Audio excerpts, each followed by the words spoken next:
Boga. Hello, we are Caitlin and Larry of Danu Hof Farm.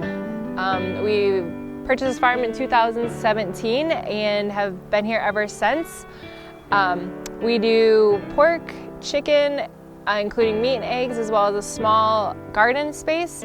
We also run a small farm store that supports not only our small local farm, but those of 14 other local farmers and artisans in the area. And just a little bit behind kind of our name, since we do get a lot of questions on it, Larry and I are both of Irish and Celtic descent, and Danu is the Celtic mother goddess of farming. And when we were doing history and research on our property, which has been a farm for over 100 years, we found that it was originally started in the 1800s by a group of local German immigrants, and Hof in German means farm.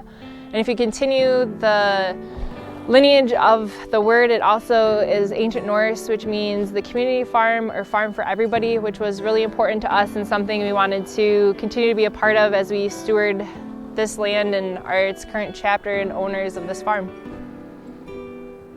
Booga, where are you going? Come on, Liam. Come on, let's go this way. Wanna go check out the chickens? Come on, farm supervisor. Come on, Munchkin. Come on, Gus Gus. All right. Those are two of our chicken tractors. So those are what we move. They're upside down right now. But yeah, that's what gets moved when we do our meat chickens. They stay in their brooder box for 2 weeks, and then they go out on pasture for the rest of the summer, and we move them twice a day. And we run anywhere from about 25 and no more than 50 birds per box, so they have food and water to supplement, but then they get fresh pasture and they get to play in the field for the rest of the summer and get sunshine and greens and bugs. So this is what we have for our poultry barn. They use a lot of the lumber and everything from the property. Inside we have 8x8 coop that's insulated, built out of pallets, and then fenced in area with refuge snow fencing that, since it's inside, it doesn't get broke down by the UV, so it's a real cheap, easy way to fence in a fairly large area. And then yeah, they have our layer hens are in here right now. We have about 100 on this side with open area so they can go outside in a couple of pens. And then we have a brooder pen on the other side of the barn that we have built, that we have another round for next year's spring layer chickens, and then we use it for brooding meat birds when we do those through the summer and everything. The first like 2-3 weeks they stay inside before we move them into the chicken tractors out in the field behind here. And then also in the summertime we have a movable electric fence that we put on different doorways that we have around here to kind of do little clover leaves for them and move that every couple of days so they get fresh grass and everything. We usually let them out a couple hours at the end of the day before sunset. They'll get out, roam around, run around the front part of the property, and they usually make it in back by sunset for roosting time and everything. After a couple years they get pretty trained on it, and then the old ones train the new ones. So I mean, that's basically what we do for layer hens. It's as simple as can be.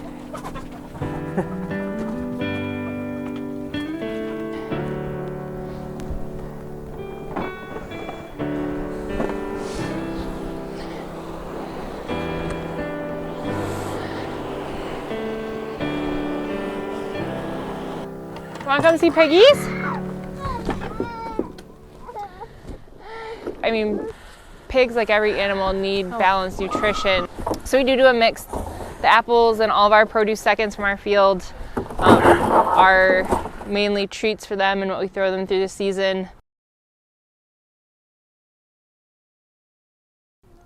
Gotten potato seconds from kitchens and pumpkins. After Halloween, there's a few farms that grow like copious amounts of pumpkins and gourds and stuff. We'll pick up like a trailer load full of them. Hi, P.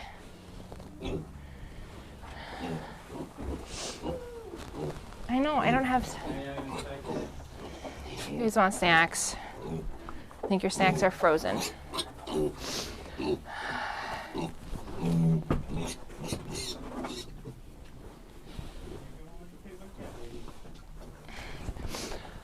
Hi guys. We are fair to finish. So we actually have a breeding program, a breeding herd. Penelope is our main matriarch sow. Hi, big girl. She is a Duroc cross, and the rest are Tamworth and Berkshire crosses. Becky in the other pen is a purebred Berkshire. We do heavy bedding, so we start off with about 16 to 18 inches of straw and then continue to add throughout the season. This is the heavy bedding compost underneath, which adds some of the heat to everything and keeps them warm. And then we'll muck all of this out and continue to muck it out, and then that will compost down and we actually add that back into the garden. So it's kind of a nice symbiotic relationship. They get all of the garden seconds, and then their manure and the bedding then turns into feed for the garden. So it's a nice cyclical relationship, which actually, I mean, is how it used to be done until we got into more factory farms and having liquid manure, which we found has been interesting. A lot of times they kind of discourage putting manure on fields because of how hot some of the manures can be, especially chicken manure is really hot. But we found that with soil testing, it's a little different on our small farms because there is the bedding mixed in. It's not just straight manure, or like with pigs, it's not just the pig slurries that you're really used to. This has organic matter within that already breaks down and starts building the dirt. And actually it's really fun in spring as we dig through our compost pile and keep stirring it, you'll actually start to see it'll actually start looking like real dirt.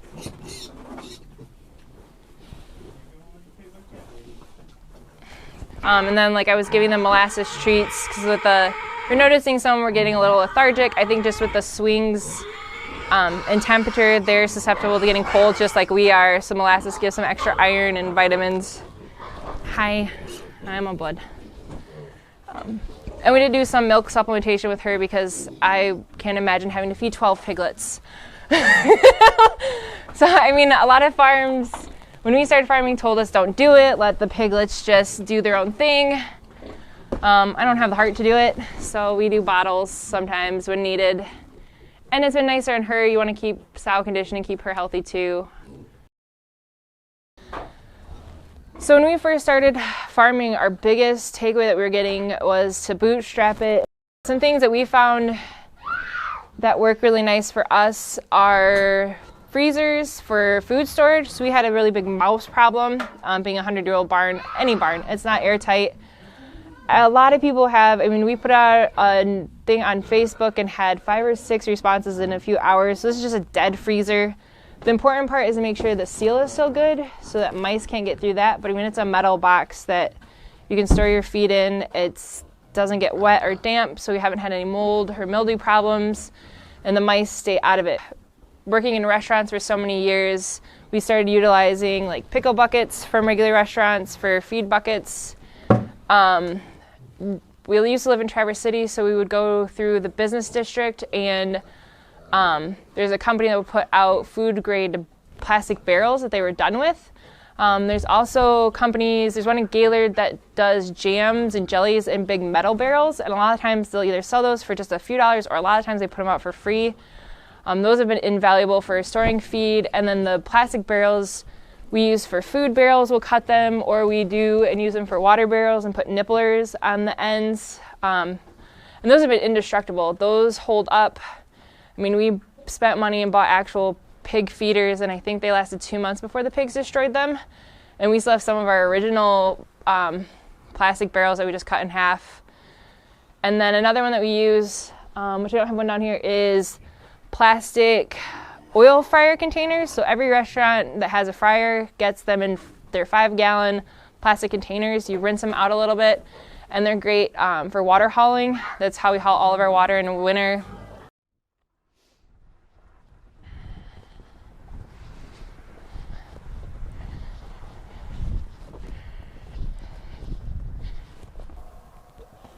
Our farm in total is about 50% farmable and 50% hardwoods. We do this front a little bit of maple syrup, and that's where we started playing in maple syrup. And then our backwoods is really young. We finally got to back there this past year and did a little bit of sugar. We want to open it up and do another sugar bush, which has been nice, especially working with the Conservation District and having Mike as the forester go through and point us in the right direction, what trees need to come out, where to open up, what habitats are good, because we're trying to safely work with the wildlife, and we want to farm this front part, but then give them space as well, and bring back that habitat too. I mean, we found old pictures where you can see, and it's just absolutely clear cut all the way back. There's no trees whatsoever. So we'd like to slowly bring back that wildlife habitat and see that flourish. Oh, maple syrup's a great resource. It is. Michigan can do better than Vermont if we tried. Yeah, we have enough maple trees. It's feasible to do several $1 million as an industry. For us, right now, we're still learning. There's a couple people in the area that do a fair amount of quantities that we work with. Don in Kalkaska, the folks over at Wagbo. But here on our farm, we tap these trees in the front yard probably in the next week or so. We'll do usually like 6 to 8 taps up here, and then last year out back we did about 25 taps. So we made a couple 3 gallons of actual syrup last year. Use that to buy a wood evaporator. So we harvest wood in the fall and then use it on a wood evaporator and tap the trees and everything. So it's a 100% resource from the property in a time of season where you really agriculturally can't make money on much else other than pork and poultry and meat stuff. So it's a non-meat based venture that can produce revenue. And there's a lot of maple trees. So boiling sap is fun. Get some warm weather. It's usually when I get my first sunburn of the year too. Yeah. She usually gets sunburned real bad on the first boil out. There'll be a day like this and it'll be like 20 degrees or colder, but you're sitting next to a wood fire and it's sunny for like 8-10 hours and you don't realize it. She'll come inside and her face will be deep lobster red. Yeah.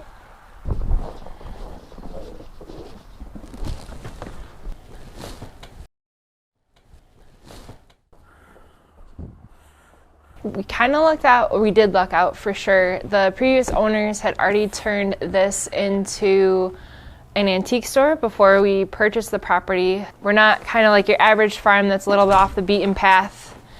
We are right on the corner of 131 and Door Road. We opened it first with just our pork and chicken and eggs, and then started building relationships with other local farmers.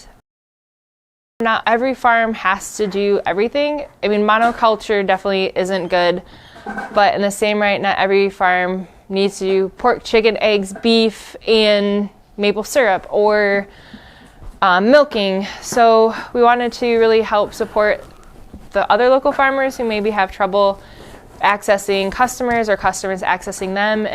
People forget all of the amazing products and what everybody is doing locally. So hopefully we can keep bringing together more local producers and farmers. We also offer a membership.